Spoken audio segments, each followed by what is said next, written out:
حتیٰ اذا بلغ بین السدین، جبکہ یہ پہنچے ان دونوں دیواروں کے درمیان، وجد من دونہما قوما، تو انہوں نے پایا ان دونوں کے ورے ایسے لوگوں کو، لا یکادون یفقہون قولا، یہ لوگ بھی ایسے تھے غیر متمدن، کیونکہ بات سمجھتے نہیں تھے، یعنی زبان ایسی ہوگی کہ جو ان کی سمجھ میں نہیں آ رہی تھی، لیکن یہ کہ کسی نہ کسی ذریعے سے انہوں نے اپنا ایک مطلب، اپنی ایک عرضداشت پیش کی۔ قالوا یا ذوالقرنین، انہوں نے کہا کہ اے ذوالقرنین، ان یاجوج و ماجوج مفسدون فی الارض، یاجوج اور ماجوج جو قومیں ہیں یہ زمین میں بہت فساد مچانے والی ہیں، فہل نجعل لک خرجا، تو کیا ہم آپ کے لیے ایک سالانہ خراج مقرر کر دیں، الا ان تجعل بیننا و بینہم سدا، اس کے عوض کہ آپ ہمارے اور ان کے درمیان ایک سد تعمیر کر دیں، ایک دیوار حائل کر دیں کہ وہ ہم پر حملہ آور نہ ہو سکے، یعنی درے کو بند کر دیا جائے۔ یوں سمجھیے جس اصول پر کہ آج کل ڈیم بنتے ہیں، ڈیم پہاڑی سلسلہ یوں آ رہا ہے، پہاڑی سلسلہ یوں آ رہا ہے، دریا درمیان میں سے گزر رہا ہے، آپ نے اس گزرگاہ پر ایک دیوار کھڑی کر دی تو یہ گویا کہ ایک آرٹیفیشل لیک کریٹ ہو گئی، پانی یہاں جمع ہو رہا ہے۔ تو اگر پہاڑی سلسلے دو چل رہے ہوں، ان کے درمیان جو راستہ ہے اس کو اگر بند کر دیا جائے، ایک دیوار کھڑی کر دی جائے اور اس دیوار کے مضبوط دیوار ہو، تو ظاہر بات ہے کہ پھر ادھر سے کوئی آ کر حملہ آور نہیں ہو سکتا، ان کے لیے ایک حفاظت کا سامان ہو جاتا ہے۔ یہاں یہ سمجھ لیجئے کہ یاجوج ماجوج سے کیا مراد ہے۔ حضرت یافس علیہ السلام، جو تین بیٹے تھے حضرت نوح علیہ السلام کے، سام، حام، یافس، سامی نسل کے بارے میں تو ہم نے بہت کچھ سمجھ لیا کہ حضرت ابراہیم بھی سامی نسل سے تھے، پھر قوم عاد بھی سام ہی کے نسل کی ایک شاخ تھی، قوم سمود بھی اسی کی شاخ تھی، یہ تمام جو ہے یہ تو سیمیٹک ریسز ہیں۔ حضرت یافس کی اولاد نے یہ سینٹرل ایشین ماؤنٹینز کا جو سلسلہ ہے اس کو کراس کیا اور شمال میں چلے گئے، اور شمال میں جا کر دائیں بائیں پھیل گئے، پھر یہ میدان ہے ٹنڈرے کے میدان اور فلانے میدان اور بڑے بڑے کھلے میدان ہیں، تو گویا کہ ایشیا کو درمیان میں جو سلسلہ کوہ تقسیم کر دیتا ہے، ایک شمالی حصہ ہے، ایک اس کے جنوبی حصہ ہے، یہ شمالی میں چلے گئے اور جا کر پھر پھیلنے میں وہ مشرق کی طرف آئے تو چین اور ہند چینی تک یہ ساری قومیں جو ہیں یہ یلو ریسز، یہ انہی کی نسل سے ہیں، اور مغرب میں چلے تو روس، اور روس سے ہو کر روس کے ساتھ ملتا ہوا علاقہ ہے اسکینڈینیوین کنٹریز کے ساتھ، پھر وہاں سے وہ اتر کے، اور یورپ کے بھی جو یہ مغربی ممالک ہیں، اینگلو سیکسنز جو ہیں، یہ بھی در حقیقت اسی سے اسکینڈینیوین کنٹریز سے اترے ہوئے لوگ ہیں۔ تو یوں سمجھ لیجئے کہ ویسٹرن یورپ اور ایسٹرن یورپ کا بھی خاص طور پر شمالی علاقہ، اور پورا یہ روس کا علاقہ، اور پورا صحرائے گوبی، اور پورا چین، اور وہاں تک جو ہے ہند چینی تک، یہ یافس کی نسل ہے۔ یافس کے جن بیٹوں کے نام تورات میں آئے ہیں، کئی نام ہیں، وہ کوئی ایک دو نہیں، ان میں گوگ اینڈ میگوگ بھی ہے، توبال بھی ہے، موسک بھی ہے، موسک ایک شخص کا نام ہے، اور ماسکو ہو سکتا ہے کہ اسی نے آباد کیا ہو اور وہیں سے وہ نام بنا ہو۔ توبال اور بالٹک سی جو ہے اس ایریا کے اندر جو ہے، بالٹک سٹیٹس، توبال ان کے ایک بیٹے کا نام تھا، یہ تورات کے اندر نام دیے گئے ہیں۔ گوگ اینڈ میگوگ، جاجوج ماجوج، یہ بھی انہی کے بیٹوں کے۔ یہ تمام اقوام جو ہے یہ وحشی ہیں، اور یہ تاخت و تاراج کرنا، لوٹ مار کرنا، یہ ان کا طریقہ ہے، اور ان کا ہے ذکر جو یہاں پر ہو رہا ہے۔ یہ جو سیلاب آیا تھا، کولونیل سیلاب جو ہم پر آیا تھا، جس میں کہ یہ اینگلو سیکسنز تھے، یہ سب کے سب جو ہیں یہ اسی نارڈک ریسز سے ہیں، یہ بھی یاجوج اور ماجوج کی نسل ہیں۔ ایک سیلاب ان کا آ چکا ہے جو آیا تھا یورپ کے سے نکل کر، یہ کولونیل سیلاب آیا اور پوری دنیا کے اوپر چھا گیا تھا، ایشیا اور افریقہ کو انہوں نے فتح کیا، کولونائز کیا۔ اب اگرچہ ان کی وہ بساط ایک دفعہ تو لپیٹ دی گئی ہے، وہ واپس چلے گئے ہیں، انڈائریکٹلی ہم پر حکومت کر رہے ہیں، ابھی ان کے جو ملٹی نیشنلز ہیں ان کے ذریعے سے، یا بینکوں کے ذریعے سے، IMF کے ذریعے سے، ورلڈ بینک کے ذریعے سے انڈائریکٹ حکومت ہے جو نیو ورلڈ آرڈر ہے۔ لیکن یہ ہے کہ ابھی ایک اور جو سیلاب ان کا آنے والا ہے وہ آتا ہے احوال قیامت کے معاملات میں۔ آرمگڈون کے بعد جب حضرت مسیح علیہ السلام کا نزول ہو چکے گا اور یہودیوں کا خاتمہ ہو چکے گا، اور پھر یہ کہ تمام جو عیسائی ہیں وہ مسلمان ہو جائیں گے، عیسائیت ختم ہو جائے گی حضرت مسیح علیہ السلام کے آنے کے بعد، اور مسلمان اور عیسائی مل کر ایک ملت بن جائیں گے، سب مسلمان ہوں گے۔ اس کے بعد آخری سیلاب پھر آنا ہے جو اس کے خلاف، وہ احادیث میں آتا ہے، پھر وہ یاجوج اور ماجوج کا ہوگا۔ اور میرے نزدیک یہ یاجوج اور ماجوج جو ہیں وہ ایسٹرن علاقے سے آئیں گے، چائنا وغیرہ سے، ہند چینی سے۔ آرمگڈون جو ابھی ہونی ہے فوری طور پر بڑی جنگ، اس میں یہ لوگ جو ہیں بیٹھے رہیں گے، یہ جنگ میں حصہ نہیں لیں گے۔ یہ مڈل ایسٹ میں جنگ ہوگی، یورپین پاور ساری ہوں گی، کرسچین پوری طاقتیں ہوں گی، اور ادھر جو ہے مسلمان ہوں گے، اور حضرت مہدی جو ظاہر ہوں گے، جو اللہ تعالیٰ ایک عنایت کرے گا مسلمانوں کو لیڈر عرب کے اندر، وہ پیدا ہوں گے، مجدد ہوں گے، اور ان کے ذریعے سے عرب کے اندر ایک اسلامی حکومت بھی قائم ہوگی، لیکن ان کے لیے مدد کے لیے خراسان کے علاقے سے فوجیں آئیں گی، مشرق سے آئیں گی، اور یہ علاقہ جو ہے وہ ہے جو ہمارے قریب ہے اور ہم بھی اسی علاقے میں ہیں۔ اللہ تعالی ہمیں توفیق دے کہ یہاں وہ ہم پہلے اس نظام میں خلافت قائم کریں، تاکہ یہاں سے پھر فوجیں جائیں اور حضرت مسیح کے ساتھ ہو کر اور حضرت مہدی کے ساتھ ہو کر عیسائیوں اور یہودیوں کے ساتھ جنگ کریں، اور بالآخر پھر یہ کہ پوری دنیا میں اسلام کا بول بالا ہوگا۔ لیکن جب یہ ہو چکے گا اس کے بعد ایک سیلاب پھر آئے گا یاجوج اور ماجوج کا۔ تو یہ چونکہ پوری ایک سلسلہ ہے، ایک نسلیں ہیں اس کے اندر بہت سی، تو ان میں چونکہ تفسیری اعتبار سے بہت سی باتیں جو ہے مختلف آراء بھی سامنے آئیں گی، تو میں نے جو رائے میری ہے وہ آپ کے سامنے بیان کر دی ہے۔ اس وقت میں وہ یاجوج ماجوج تھے جو ان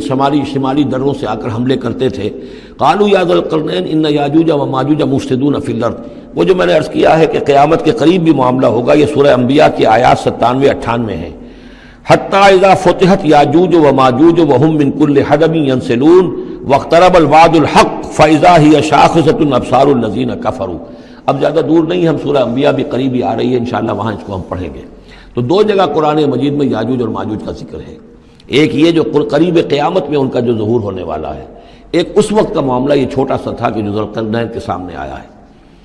تو کیا ہم آپ کے لیے ایک سالانہ خراج طے کر دیں تاکہ آپ ہمارے لیے یہاں ایک سد تعمیر کر دیں، ایک بند باندھ دیں یہاں پر؟ قال ما مکنی فیہ ربی خیر۔ اب دیکھیے ان کا کردار، ان کا مجھے جو کچھ میرے رب نے دے رکھا ہے، دولت دے رکھی ہے، مال دے رکھا ہے، وہ بہت بہتر ہے اس سے کہ جو تم مجھے پیش کر رہے ہو، مجھے خراج کی ضرورت نہیں ہے۔ ہاں تمہاری ایک ضرورت ہے، میں وہ پوری کر دیتا ہوں۔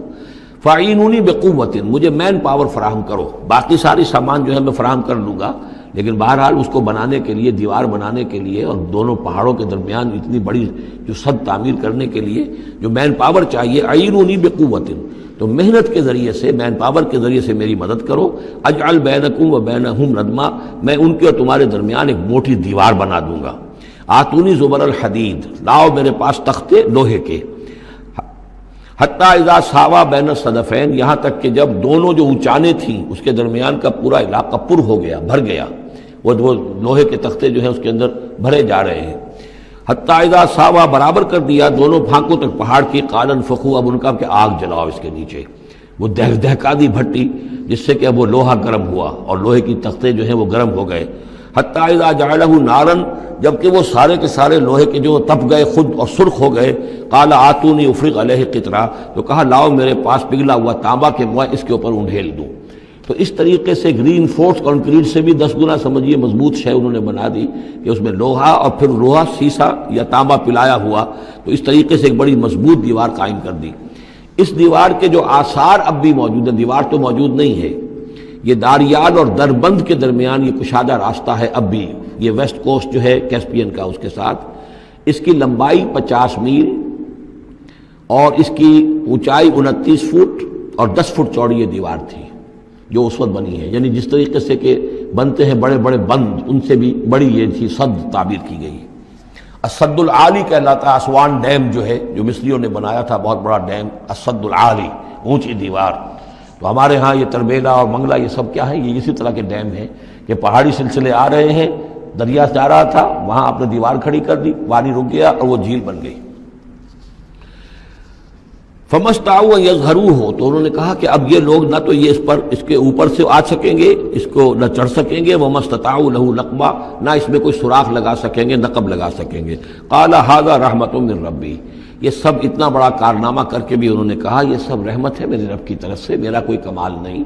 یہ سب اللہ کی طرف سے ہے۔ فَإِذَا جَاءَ وَعْدُ رَبِّي، اور جب میرے رب کا وعدہ آئے گا، جَعَلَهُ دَكَّا، وہ اس پوری دیوار کو جو ہے ریزہ ریزہ کر دے گا، ختم ہو جائے گی دیوار۔ اب وہ دیوار وہاں موجود نہیں ہے، وہ ختم ہو چکی ہے امتداد زمانہ سے، اب اس کے کوئی آثار باقی نہیں رہے، بس آثار معلوم ہو جاتے ہیں کہ یہاں وہ دیوار ہوتی تھی جس سے یہ میں نے ڈائمنشنز آپ کو دیے ہیں۔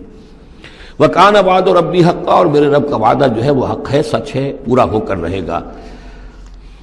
وَتَرَكْنَا بَعْضَهُمْ يَوْمَئِذٍ يَمُوجُ فِي بَعْضٍ، اب جب یہ وقت آئے گا اللہ تعالیٰ کا قیامت کا وقت، تو ہم چھوڑ دیں گے اس روز ان کو،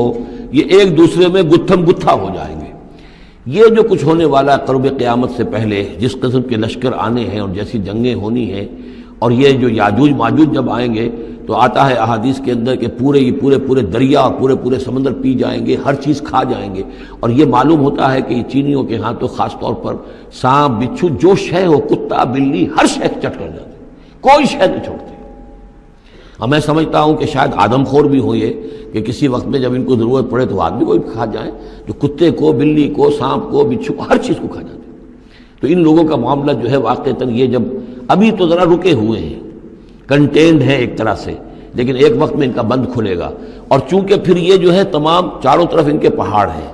ہر پہاڑ کی اونچائی پر سے من کل حدب ینسلون نیچے اترتے ہوئے نظر آئیں گے۔ اور یہ نقشہ بعین ہی اسی طرح اخبارات میں آیا تھا جب 62 میں وار ہوئی ہے نیفا میں، جو ہندوستان کا مشرقی جو علاقہ تھا جہاں کہ چین اور بھارت کی جنگ ہوئی ہے، تو اس کے الفاظ جو اخبارات میں آئے تھے، waves after waves of Chinese soldiers were coming down the slopes, لہروں کی طرح، موجوں کی طرح چلے آئے۔ ان کے تو اتنے آدمی ہیں، ان کا تو کہنا یہ ہے کہ تم سب کے سب ہلاک ہو جاؤ گے، ہمیں تم ہلاک نہیں کر سکتے، ہم تو چیونٹیوں کی طرح جو ہے بلوں کے اندر گھس جائیں گے، ایٹمک وارفیئر کے بعد تمہارا تہس نہس ہو جائے گا، ہمارا کچھ نہیں بگڑے گا، ہم پھر نکلیں گے اور پوری دنیا کو فتح کریں گے، وہ یہ کہتے ہیں۔ اور معلوم ہوتا ہے کہ واقعتاً آخری جو بھی اس دنیا کا اللہ تعالیٰ نے جو بھی ایک نظام سوچا ہوا ہے، اس میں جو قیامت سے پہلے کا سب سے بڑا واقعہ پھر یاجوج و ماجوج کا ظہور ہوگا وہ، لیکن یہ کہ اس کا یہ مطلب نہیں ہے کہ جو پہلے ہوا ہے وہ نہیں ہے، اس سے پہلے بھی یاجوج ماجوج اگر آج سے 2500 سال پہلے کا معاملہ بھی ہے تو آج سے چند سو سال پہلے کا بھی ہو سکتا تھا۔ یہ کسی یعنی ایک پورے یوں سمجھیے نسل کا نام ہے۔ وَتَرَكْنَا بَعْضَهُمْ يَوْمَئِذٍ يَمُوجُ فِي بَعْضٍ وَنُفِخَ فِي الصُّورِ، اور پھر سور میں پھونکا جائے گا، فَجَمَعْنَاهُمْ جَمْعًا، اور پھر ہم ان سب کو جمع کر لیں گے۔ وَعَرَضْنَا جَهَنَّمَ يَوْمَئِذٍ لِلْكَافِرِينَ عَرْضًا، اور اس روز ہم جہنم کو سامنے لے آئیں گے کافرین کے سامنے۔ یہ ہے تمہارا انجام، یہ ہے تمہارے لیے جو ہم نے تیار کیا ہے۔ الَّذِينَ كَانَتْ أَعْيُنُهُمْ فِي غِطَاءٍ عَنْ ذِكْرِي، وہ لوگ کہ جن کی نگاہیں ہمارے ذکر سے کوری ہو چکی تھیں، پردہ پڑا ہوا تھا ان پر، ہم یاد نہیں تھے، بس دنیا سامنے تھی، مسبب الاسباب کو بھول گئے تھے، اسباب پر سارا بھروسہ تھا، مادی اسباب و وسائل، مادی نعمتیں، مادی مال و اسباب، مادی چیزیں جو ہیں، یہیں کی چمک دمک، یہی کی رونقیں، یہی کی شان اور شوکت، اسی کے پیچھے پڑے ہوئے تھے۔ وَكَانُوا لَا يَسْتَطِيعُونَ سَمْعًا، اور وہ سماعت سے بھی بہرہ مند نہیں رہے تھے، اب سن بھی نہیں سکتے تھے، حیوانوں کا سا سننا سنتے تھے۔ ہمارے چینل پہ آنے کا آپ کا بہت بہت شکریہ۔ مزید ایسی ویڈیوز کے لیے ہمارا چینل وزٹ کریں۔ Thank you.